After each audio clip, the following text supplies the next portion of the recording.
चलिए बच्चों स्टार्ट करते हैं इस क्वेश्चन से, देखते हैं क्वेश्चन क्या कहता है।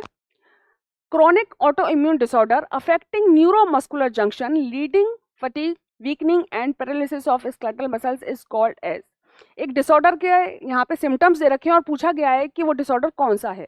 ठीक है, क्या क्या दे रखे हैं उन्होंने सिम्टम्स उन्होंने दे रखे हैं क्रोनिक ऑटो इम्यून डिसऑर्डर। सबसे पहले तो कैसे है वो डिसऑर्डर, कैसा है, ऑटो इम्यून डिसऑर्डर है। ठीक है, auto immune affecting neuromuscular junction, जो कहाँ इफेक्ट डाल रहा है, न्यूरोमस्कुलर जंक्शन पे इफेक्ट डाल रहा है।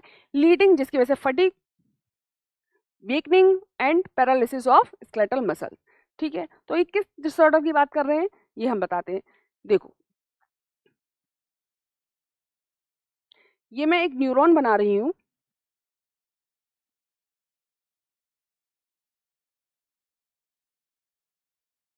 ठीक है, ये इसकी साइनेप्टिक नोब है। क्या बनाया है मैंने, न्यूरॉन। क्या है ये, न्यूरॉन। ये साइनेप्टिक नोब है, नोब। ठीक है, अब ये यहाँ पे नीचे जहाँ है, इसको हम क्या बोल रहे हैं, मसल्स। ये मसल्स हैं,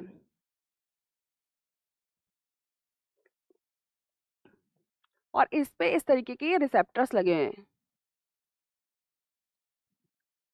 न्यूरॉन्स और मसल्स के बीच में, न्यूरॉन्स और मसल्स के बीच में जो जंक्शन बना हुआ है, इसको हम क्या बोल रहे हैं, इनके बीच में जो जंक्शन बना हुआ है इसको बोल रहे हैं हम neuro muscular junction.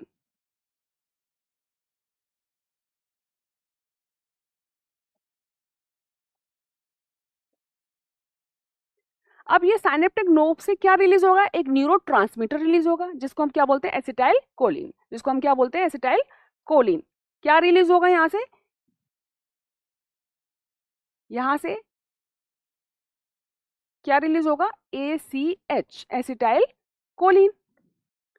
Acetyl choline release होगा। ठीक है, और जो किससे लग जाएगा, इस मसल्स के ऊपर जो रिसेप्टर्स लगे हैं उससे बाइंड हो जाएगा और सिग्नल चला जाएगा मसल्स पे, और मसल्स कॉन्ट्रैक्ट करना शुरू कर देंगे। यही प्रोसेस होता है। बट यहाँ क्या हो जाता है कि यहाँ पे जो हमारा इम्यून सिस्टम है वो अपने आप ही यहाँ पे एक ऑटो एंटीबॉडीज रिलीज करना शुरू कर देते हैं। क्या रिलीज करना शुरू कर देते हैं, ऑटो एंटीबॉडीज। Auto antibodies.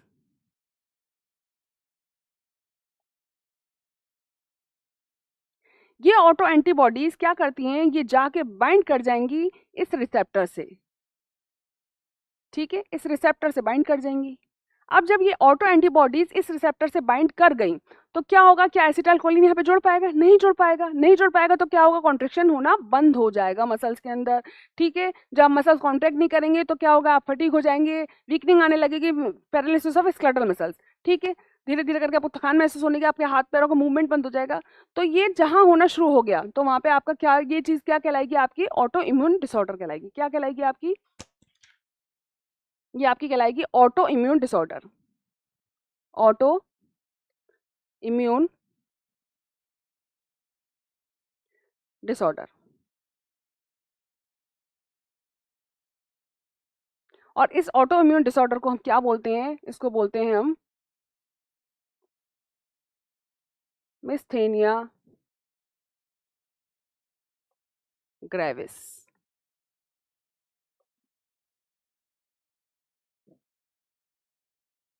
क्या बोलेंगे हम, मिस्थेनिया ग्रेविस। मस्कुलर डिस्ट्रॉफी क्या होता है, मस्कुलर डिस्ट्रॉफी आपकी क्या है, मस्कुलर डिस्ट्रॉफी एक जेनेटिक डिसऑर्डर है। ये कैसा डिसऑर्डर है, ये तो जेनेटिक डिसऑर्डर है, जेनेटिक डिसऑर्डर। ठीक है, गाउट कैसा है आपका, यूरिक एसिड का बढ़ जाना, यूरिक एसिड इंक्रीज हो जाए, यूरिक एसिड इंक्रीज हो जाए। ठीक है, तो हो जाएगा। अर्थराइटिस, इन्फ्लामेशन ऑफ जॉइंट्स,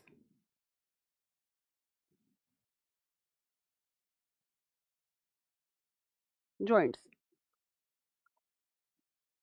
तो इनमें से कोई सा भी ऐसा नहीं है जो इन सिम्टम्स को मैच करता हो, केवल क्या मैच करता है आपका, मिस्थेनिया ग्रेविस।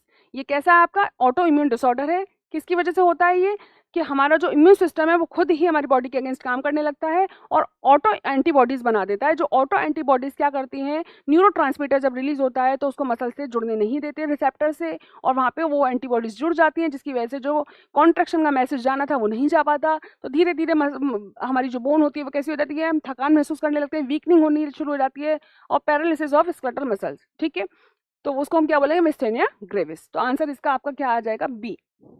Answer B. समझ में आया?